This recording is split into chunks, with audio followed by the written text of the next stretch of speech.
This is Professor Geisler at Cosumnes River College, and this is your short video lecture for Chapter 4, Deploy Windows for CISN 301 using the TestOut Client Pro version 8.0 curriculum. In this chapter, we will talk about deploying Windows as a whole and system images to start with.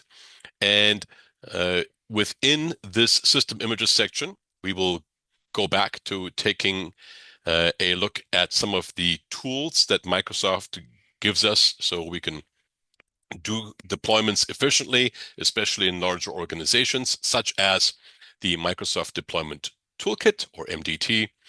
And we're also going to take a look at the Windows System Image Manager, because as I alluded to in last chapter, uh, chances are that you don't have all of the same PCs from a hardware perspective within your organization that you're going to support. You're going to have different kinds of PCs, desktops, laptops, older models, newer models, maybe some higher end machines, some lower end machines. And for each one of those, you are going to want to maintain at least a general image. And of course, you can always uh, use uh, packages to update those, and the users can certainly customize things on their end as well. But um, you want to have a certain standard of what should be on a computer within your organization. And that's what you can help create and maintain using SIM. And then we're also going to take a brief look at workstations for a network boot in case you want to use VDI or other kinds of, uh, uh, well, I guess installation methods, because if you can boot to a network, then you can install from the network as well, meaning you can copy an image from the network. And then once the computer restarts, you're pretty well pre-installed, as long as you follow all the necessary requirements, such as those specified in WinPE, the pre-installation environment, listed at the bottom of the key terms here. So we'll talk about images, unique single instance storage structure, which means we're going to keep one image somewhere. And we've talked about answer files, and we just mentioned provisioning packages again. So let's talk about those in some detail. So what's an image? An image is basically a copy of everything that's on a hard drive. Okay, and it's typically a bit for bit copy, as they say, or a sector for sector copy if it's the same physical style of hard drive. But everything that's on the drive goes into a file called an image file. Sometimes it requires multiple files to make up an image, depending on the size. Um, and those images can then be stored on a network drive somewhere, or on a flash drive, and perhaps on a DVD if you needed to. Now, what Microsoft does is it uses as few images as possible for as many individual installations as possible. Okay.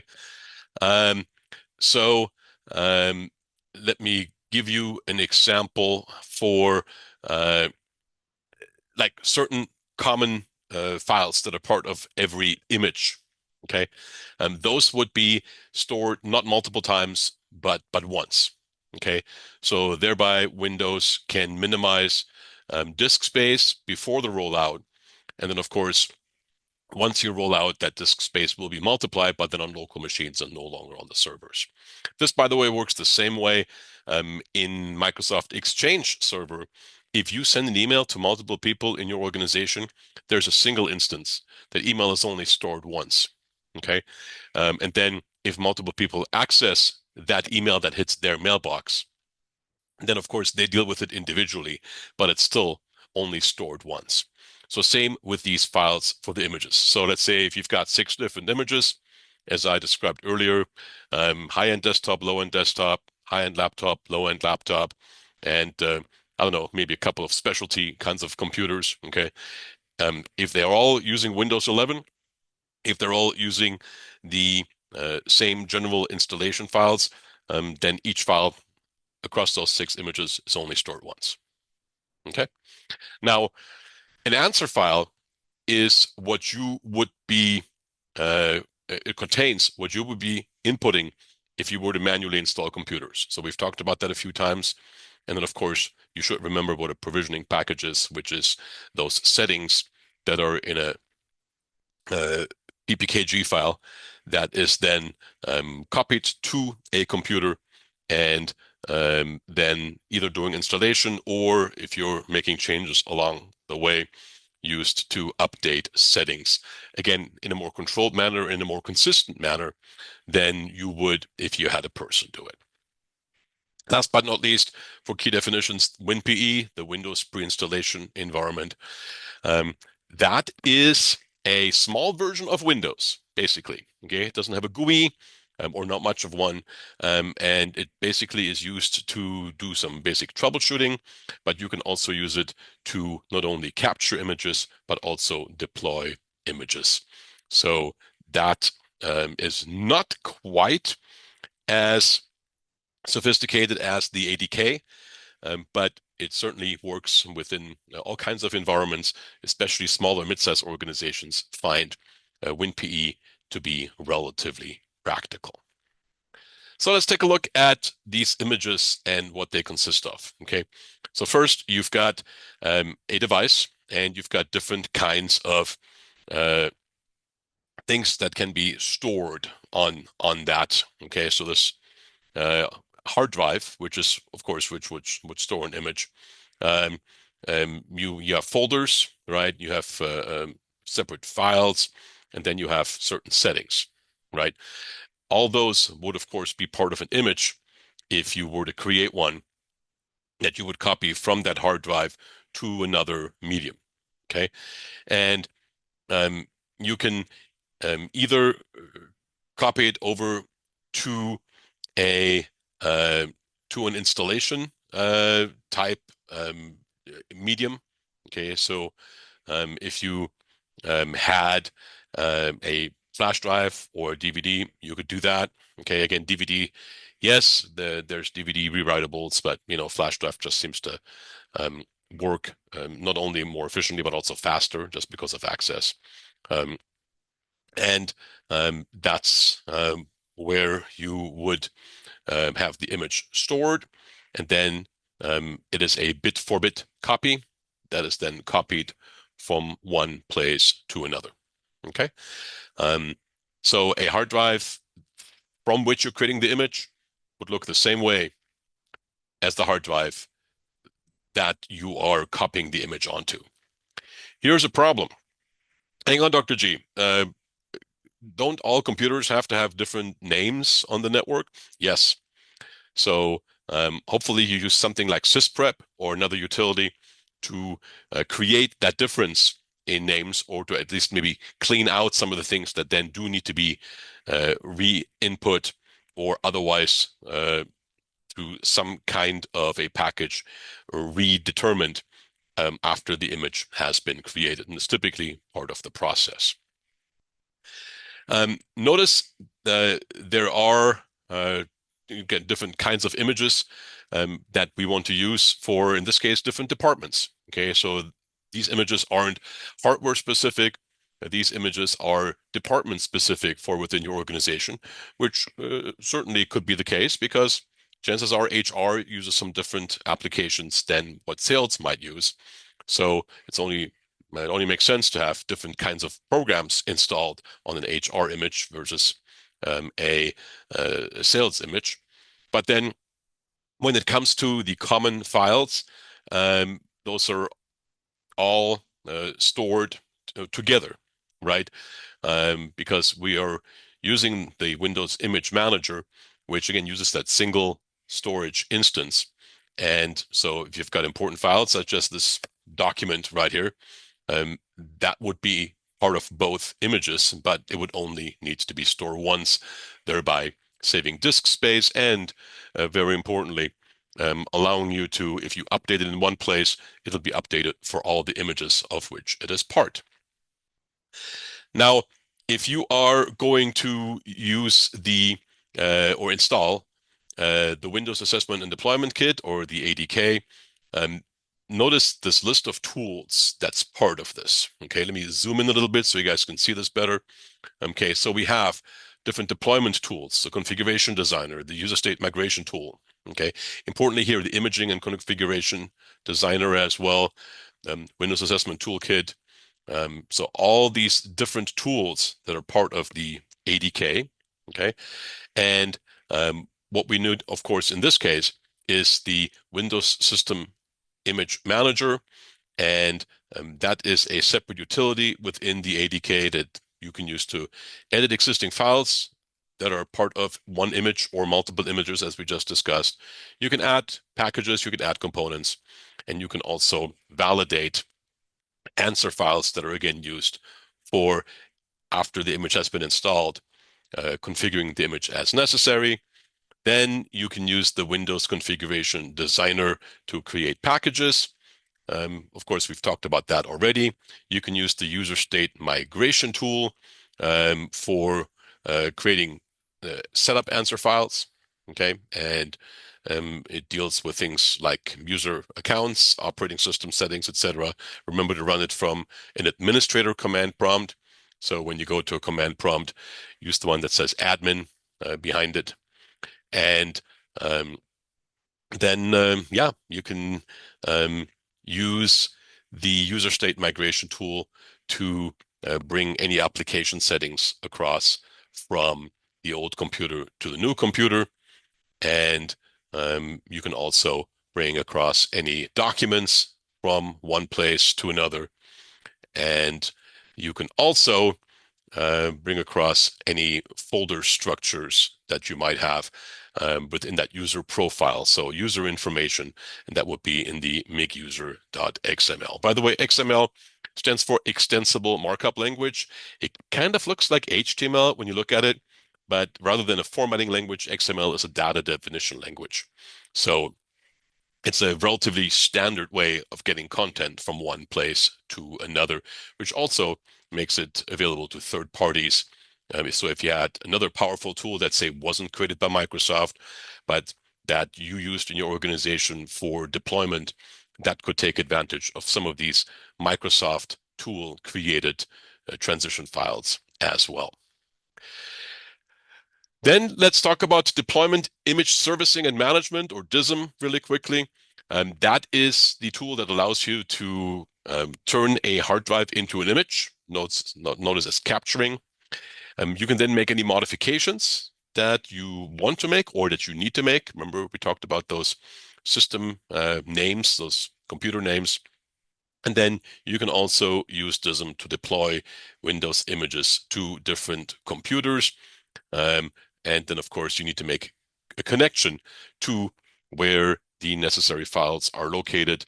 And you can do that from WinPE, for example, to be able to do that. Okay. You need to set up the Microsoft deployment toolkit.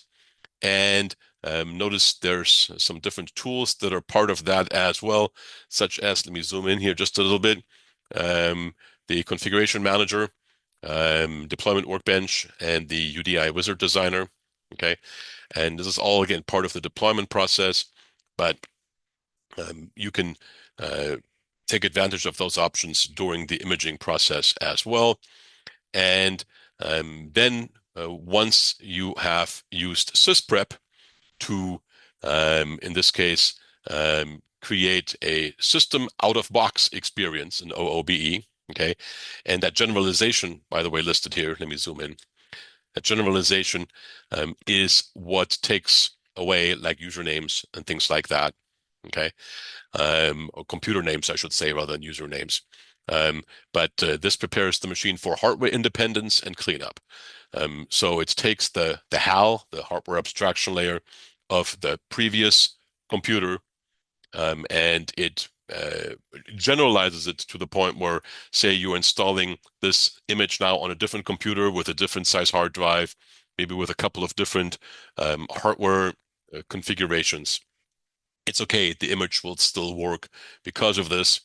And then you are going to reboot after the process has been completed. And again, that's where sysprep comes in. And WinPE once again allows you to make that connection to a network drive by logging in with a minimized version, a lightweight version of Windows to the network for deployment and troubleshooting purposes. Here's how WinPE works. For all intents and purposes, once you've logged on again with that basic Windows version, you are going to go to a specific location, either on a local drive, if you happen to have it, or on a network drive somewhere. Okay, let me zoom in right here so you can see this here as well. So you can download the Windows Assessment and Deployment Kit, the pre-installation environment. Okay, that's WinPE, and go through the process of then doing deployment that way. Now, before you can deploy, you need to prep the image. What does that mean? Well, remember, we can't have them all be the same because that would cause confusion on the network. So what do we do? Well, first, we need to make sure that we install Windows on a computer, and we copy the image over to a server. Then whatever settings we want to change on the image, we can do. Whatever applications we want to install on the image, we can install, okay, or we can specify to be installed. Whatever internet connections we may need to set up, whatever, or just network connections in general, we configure that within the image preparation. And then whatever security settings we might want to apply as well, such as antivirus installation, firewall configuration, etc. If there's any important files or documents that we can copy onto an image as well, we can do that. Okay. To me, frankly, I'd rather just keep those on the network and then map certain network drives through some other settings. But it depends on your organization and how you want to structure it, and then that will create an image that is then appropriate for your organization. Now, sometimes things don't go well. Okay, so here's that blue screen of death, as we like to call it. We don't see that very often these days because modern Windows versions are very stable. And parts of what's happening within Windows, certain applications can crash, but the likelihood that the entire operating system is going to crash these days is really slim. So therefore, you're not going to see this again very often, but if it does happen, you may actually have that system then access a reference PC where files may be stored that you may need to be able to properly reboot. So that's a potential.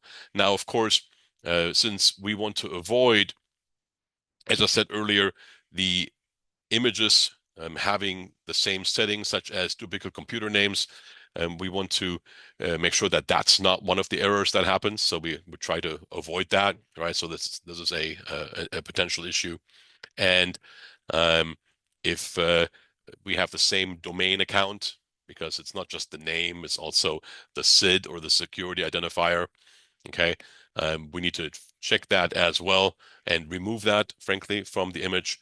And how we do that, we use sysprep. Okay, and again, that's where we take out the hardware-specific drivers, we take out the computer name and the SID, and from that reference system that we've used for keeping those files, we make sure we shut down the reference system after running sysprep, but then we still have connectivity, obviously, via our deployment tools to copy whatever files or settings we need.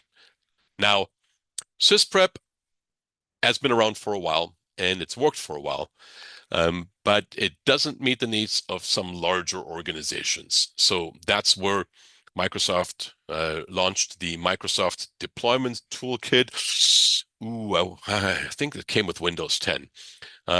So that's a replacement for SysPrep, which is more flexible, more streamlined, and the process is slightly different in that you still kind of collect the information into an image, or for an image, I should say, your software, your configuration settings, etc.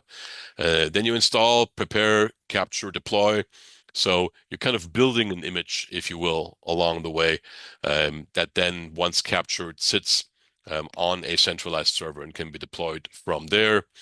So, yeah, so here's the software that you need for it. So here's the Microsoft Deployment Toolkit, the ADK, WinPE, the Windows installation files, and the applications and device drivers. You then install Windows onto the management computer, okay, which would typically be some kind of a centralized server. Notice they even have a server icon attached to it here, okay? And then you would be using the Microsoft Deployment Toolkit to then build a list of task sequences. We've talked about that for deployment. Now, you can deploy to a hard drive. You can also deploy to, yep, there it is, to a VM. Okay. So if you wanted to deploy into a VDI environment, you can do it that way. Okay. And then you would still have to have some kind of an ISO from which to boot. But if you're setting up virtual machines, then yeah, those would be located on a centralized server and then be built and assembled, if you will, based upon an image and the generalization that happens with it to ensure that you don't have identical images. Again, even in the virtual network card world, we can't have duplications. How do I, once I've built the image, deploy it? So I can either deploy it via Windows Deployment Services or the Microsoft Deployment Toolkit. They kind of collaborate there. I pull the images from a deployment share. Okay, that would be somewhere within my network. And again, on that deployment share, I would need to have the operating system, of course, need to have any applications, drivers, custom settings that I can configure using these packages right here, or certain tasks. And here are the tasks, the things that I need to do step by step. Okay, and I can control what happens in each task. And I can use certain templates for those tasks. Again, we've talked about the task sequences briefly before, that I can customize. Okay, and then I need to configure which tool I'm using. So I click on my Windows pre-installation environment, WinPE, and right here, then I set certain rules that may lead to custom settings, how the Windows installation is supposed to happen, any domains to join, the computer name, as we talked about, BitLocker for encryption. Okay. And then I can use WinPE to set things up for how I want each of my computers to then do the deployment from where it is. So how does it, let me zoom in here right here. How does it get to the image? Okay. So right here is my customizations, the network share where things are located. And then yeah, that's where and here's the ISO. Okay. So this happens to be called Light Touch Windows PE for an image. Okay. And that's where it's going to be downloaded from, and that's what it's called. And once we've updated that in the deployment share, and we have captured the image from which we start, then we can customize our individual machines and deploy them as we can customize them as part of the deployment and installation. Now, what we talked about here when it comes to images is we're really talking about clean installs. Okay, so there's not an upgrade process. So we are using packages to modify a clean install. We're configuring settings for a new clean install when it comes to deployment. So this is when your organization buys a bunch of new computers. This is not for upgrading existing ones. Okay, so when you want to make changes to existing computers, that's when you would use your provisioning packages, your PBKG files. But yes, you have those here as well, but this is within the context of a new install deployment onto new computers. So hang on, Dr. G. So you're saying that your company could be buying computers that don't have any operating systems at all on them when they arrive? Yep, that's in fact what happens. Okay, because you've bought the operating system via a volume licensing agreement, most likely already. Same with the applications, right? So you get a computer that has nothing on it. You configure those computers to be installed within your environment. Okay, and how do you do it? You use the deployment toolkit to make that happen.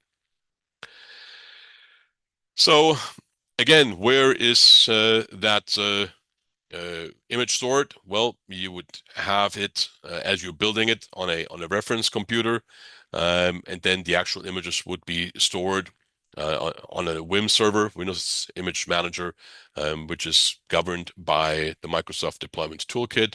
And then in your deployment workbench, you would specify what happens when it comes to specialized configuration and uniqueness configuration, again, for names, etc. Last but not least, here in this part of chapter 4 is the image capture component. Notice this is a long part, so bear with me here in 4.1. So if I have an image that I have on a PC that I have chosen to manually configure. So this is not something that I'm going to take through the deployment process. This is something I'm going to choose to configure to start with. Okay. Then so I go through the configuration. I make that PC look like I want all of my PCs to look like.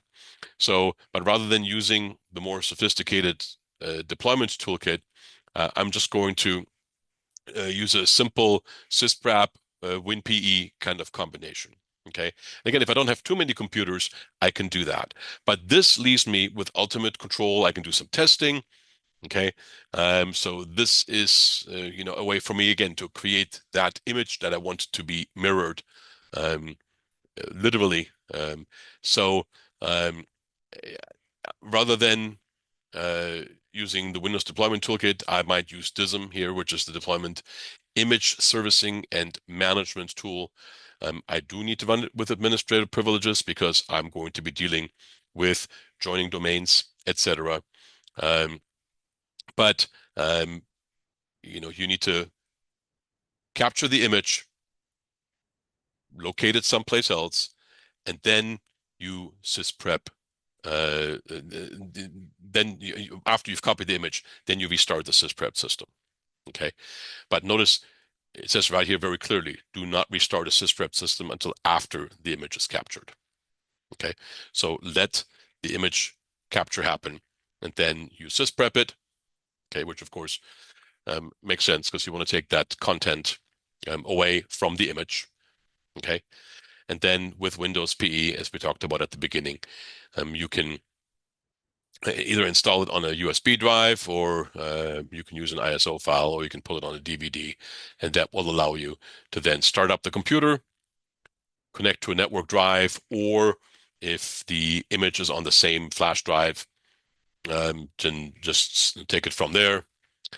And you would use the copy PE command to create a working copy of the Windows pre-installation environment. You would capture the image, okay, and The make WinPE media command is used for that. And the F drive is the flash drive that it's going to.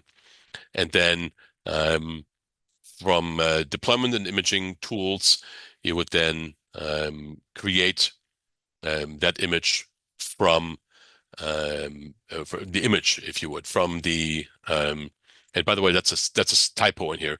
It should say make WinPE media. There should be an I here, and they've got it right here.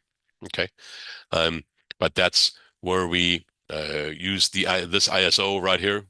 Okay, um, and we're going to create a WinPE 64-bit ISO out of this folder on this medium, so which will be a flash drive most likely, okay, or a DVD. Configure drive mappings if that's what you're going to do across the network, okay, um, and you can assign whatever letter with disk part. And this could be local. This could also be networked. Actually, a disk part, you're usually dealing with local drives, okay? But they could be, here's your DVD-ROM, for example. Let me zoom in, okay? Or an NTFS partition. So that's a regular hard drive right here. So this would be local that you're doing with the disk part right here. Yeah, this part is the newer sibling, younger sibling of the old check disk that you may know if you've been around Windows for some time. But this is the partition manager. So this would be for local drives. And then here is your network drive mapping to the destination of where your image is either going to go to or going to come from, depending on what you're doing with it. And then in this case is the copy up, if you will. And then you would use DISM to capture an image. Okay. And the WIM file, Windows image file, which notice is good size. Let me zoom in right here. Okay. So here's 4 gigs right here. Okay. Then that would be the file from which you start the image installation. Okay. You can modify that file with the imaging toolkit, or the deployment toolkit, I should say. Okay. And make whatever changes. And then you can, again, use the WinPE ISO to go get the image, if you will, from the Microsoft Deployment Toolkit designated server. In this case, we're also using Hyper-V for a virtual environment. So this is a virtual deployment, if you will.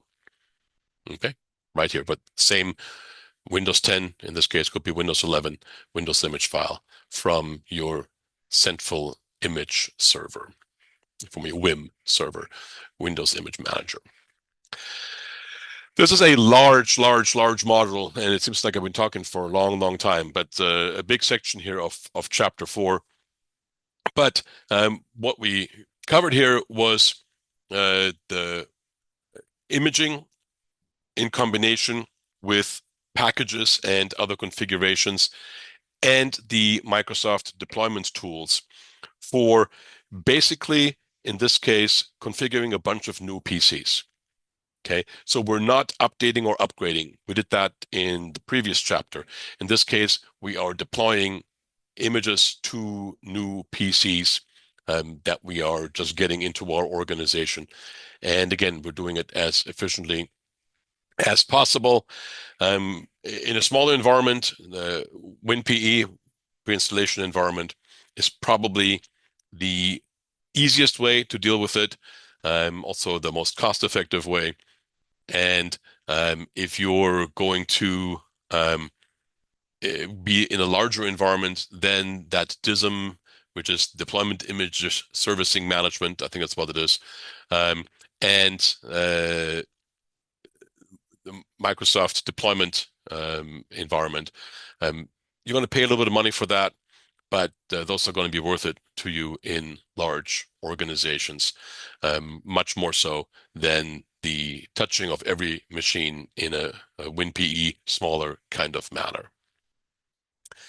Whoo, good. That brings us to the end of this section. Yeah, good size. So sorry about the long video. But the good part about an image file, you can install and test, and you don't have to do that on every single machine. You do it once, and then you roll out that image to different parts of your organization. Again, you could have different images for different kinds of hardware. You could have different images for people who work in different departments who have different requirements for software, etc. What data is included in the reference image? Um, uh, Basically, every setting, every application, everything that's part of what you would need to install. Sysprep generalizes that image so that when you do install the image somewhere, you're not going to have conflicting startups. That's why you want to wait to do the sysprep and then reboot the computer. Because again, if you're going to copy an image, um, you're going to have a true twin, and twins aren't good on the network because we need to be able to uniquely identify each computer. So that's where sysprep comes in. Um, when would you use DISM to capture an image? Um, that's if you're trying to um, do things such as have multiple files be part of the same image, so like an image infrastructure, if you will, or if you're using VDI infrastructure. And then last but not least, I think we've talked about WinPE, but it's that small version of Windows that allows you to create images and upload them, or download images and then uh, after they are properly generalized, let them bloom into a brand new PC installation, much more quickly so than you could if you were to do this installation on every single one of your new computers. All right, lots of information here in section 4.1. Now that we've created these images, now we're going to start talking about how we can get user data from an old computer to a new computer. And we're going to do that in section 4.2, but so much for section 4.1.